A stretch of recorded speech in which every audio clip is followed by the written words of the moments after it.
Hello दोस्तों, welcome back to get it crypto tube channel. दोस्तों, आपको पता है कि क्रिप्टो मार्केट में लिक्विडिटी माइनिंग नाम का भी एक टर्म होता है। लिक्विडिटी माइनिंग का मतलब होता है कि जब कोई नई क्रिप्टो करेंसी मार्केट में आती है तो उसकी वैल्यू निकाली जाती है और प्रत्येक कॉइन की एक वैल्यू होती है। जब उसको कंक्लूड किया जाता है, जितने भी कॉइन सर्कुलेशन में डाले गए हैं उनकी टोटल वैल्यू जो बनती है उतनी ही वैल्यू के यूएसडीटी या बिटकॉइन या कोई भी और करेंसी लिक्विडिटी के तौर पर लॉक की जाती है। उसके बेस पर आप उसको ट्रेड कर सकते हैं। ये एक इनिशियल वैल्यू होती है जो कि कॉइन क्रिएटर अपनी तरफ से उसमें डालता है। अब बहुत सारे कॉइन क्रिएटर, जैसे कि आजकल मीम कॉइन बन रहे हैं और लोग बहुत तेजी से उसमें इन्वेस्ट करते हैं जैसे ही नया मीम कॉइन मार्केट में आता है। डिसेंट्रलाइज क्रिप्टो एक्सचेंज पर लिक्विडिटी डाल के ही आप क्रिप्टो करेंसी को लिस्ट कर सकते हैं, खास करके वो डिसेंट्रलाइज एक्सचेंज जो कि बहुत पॉपुलर हैं। तो जो लोग आपके साथ स्कैम करना चाहते हैं वो लोग डिसेंट्रलाइज क्रिप्टो एक्सचेंज पर लिस्ट ना करके अपने कॉइन को डायरेक्ट अपनी वेबसाइट से सेल करते हैं। उसमें वो आपसे पैसे इकट्ठा करते हैं और फिर उसको डिसेंट्रलाइज क्रिप्टो एक्सचेंज पर लिस्ट करते हैं, मतलब कि वो आपका पैसा होता है और उस लिक्विडिटी को वो दिखाते हैं कि वो उन्होंने प्रोवाइड की है।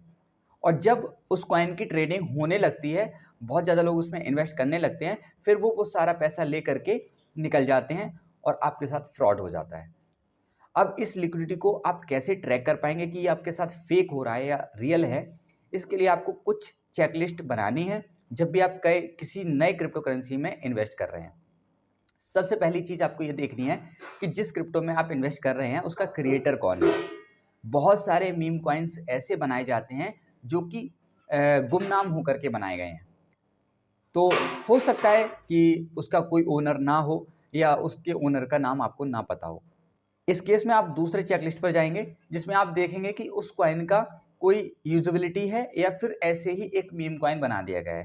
क्योंकि ज़्यादातर मीम कॉइन की कोई यूजेबिलिटी नहीं है, इसलिए उनको ट्रेड करना लॉजिकल नहीं लगता है, क्योंकि एक टाइम पर उसकी वैल्यू जो है वो गिरने वाली है। वो सिर्फ कम्युनिटी के बेस पर काम करते हैं। तो आपको ये देखना चाहिए कि किसी भी कॉइन में आप इन्वेस्ट कर रहे हैं उसकी कुछ यूजिबिलिटी है या नहीं है, फिजिकल वर्ल्ड में या डिजिटल वर्ल्ड में। अगर नहीं है तो ऐसे कॉइन को अवॉइड करना चाहिए। बहुत ज़्यादा चांसेस हैं कि ये कॉइन स्कैम करने के लिए बनाए गए हैं। तीसरी चेकलिस्ट होती है उनका ट्रेडिंग वॉल्यूम। आप किसी भी क्रिप्टो करेंसी में इन्वेस्ट कर रहे हैं, आप उसका ट्रेडिंग वॉल्यूम चेक कर सकते हैं अगर आप डिसेंट्रलाइज क्रिप्टो एक्सचेंज पर लिस्टेड कॉइन को ट्रेड कर रहे हैं। ट्रेडिंग वॉल्यूम का मतलब होता है कितने लोग उसमें इन्वेस्ट कर रहे हैं और कितना पैसा उसमें इन्वेस्ट किया जा रहा है। अगर बहुत ज़्यादा लोग बाइंग और सेलिंग कर रहे हैं उस कॉइन की, तो इसका मतलब है कि बहुत ज़्यादा लोग उसमें इंटरेस्टेड हैं और आने वाले टाइम में और ज़्यादा इन्वेस्टर उसमें आने वाले हैं। लेकिन अगर वो सिर्फ पंप और डंप वाला गेम है तो एक टाइम पर बहुत हाइप आएगी उस कॉइन के लिए, लेकिन उसकी कोई यूजिबिलिटी नहीं होगी, उसकी वेबसाइट का स्ट्रक्चर अच्छा नहीं होगा, उसके सोशल मीडिया पेजेस अच्छे नहीं होंगे, तो वो एक टाइम पर डंप हो जाएगा और आपका सारा पैसा डूब सकता है। तो बहुत सारी चेकलिस्ट होती हैं एक मीम कॉइन को फाइंड करने के लिए कि वो अच्छा है या बुरा है। अभी सिर्फ हम लिक्विडिटी के बारे में बात कर रहे हैं। लिक्विडिटी का मतलब होता है कि उतने जितने कॉइन सर्कुलेशन में डाले गए हैं उतने ही कॉइन की वैल्यू का कोई और कॉइन, कोई और एसेट लॉक्ड है या नहीं है। और इसका एक तरीका ये भी है कि आप उस कॉइन का वाइट पेपर चेक कर सकते हैं, उस टोकन का जो है कितना डिस्ट्रीब्यूशन किस किस को दिया गया है। आप देखेंगे कि अगर 100% टोकन सर्कुलेशन में डाल दिए गए हैं या फिर 50% टोकन सर्कुलेशन में डाल दिए गए हैं, 50% टोकन क्रिएटर के पास हैं, तो इसका बहुत ज़्यादा चांसेस है कि वो कॉइन फेक कॉइन बनाया गया है, वो स्कैम करने के लिए बनाया गया है। अगर उस कॉइन का कुछ परसेंट मार्केट में है, कुछ परसेंट क्रिएटर के पास है, कुछ परसेंट टीम को डिस्ट्रीब्यूट किया गया है और कुछ परसेंट सोशल मीडिया में लगाया गया है, मतलब कि अलग अलग चीज़ों के लिए थोड़ा थोड़ा परसेंटेज दिया गया है और कुछ को लॉक करके रखा गया है, तो इसका मतलब है कि वो कॉइन किसी यूजिबिलिटी के लिए बनाया गया है और आगे आने वाले टाइम में उसका फ्यूचर भी है।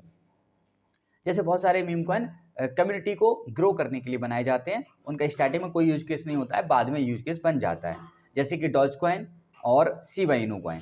ऐसे ही बहुत सारे और भी क्रिप्टो कॉइन हैं जो कि मीम कॉइन है और स्टार्टिंग स्टेज में उन्होंने काफ़ी फंड रेज किया एंड देन वो कम्युनिटी कॉइन बन गए और काफ़ी कम्युनिटी उन्हें फॉलो करने लगी। तो ऐसे कॉइन भी निकल आते हैं, लेकिन ज़्यादातर केस में मीम कॉइन के नाम पर फ्रॉड हो रहा है आजकल मार्केट में। तो एक बार लिक्विडिटी चेक कर लें, और उसके बाद ही किसी कॉइन में इन्वेस्ट करें। आंखें बंद करके किसी भी नए कॉइन में इन्वेस्टमेंट ना करें। बहुत ज़्यादा चांसेस है कि वहाँ पर स्टार्टिंग में आपको लालच दे करके बाद में आपका पैसा डूब जाएगा। आई होप आपको समझ आया होगा कि फेक लिक्विडिटी को कैसे चेक करते हैं। अगर नहीं समझ आया है तो इन फ्यूचर एक वीडियो मैं बना दूंगा जिसमें मैं आपको चेक करके दिखाऊंगा किसी भी एक कॉइन के बारे में कि उसको कैसे एनालिसिस करना है। शेयर करना इस वीडियो को अपने दोस्तों के साथ जो कि क्रिप्टो से जुड़े हुए हैं, और अगर वीडियो अच्छी लगी हो तो लाइक करें। मिलते हैं नेक्स्ट वीडियो में एक नए टॉपिक के साथ, तब तक के लिए गुड बाय।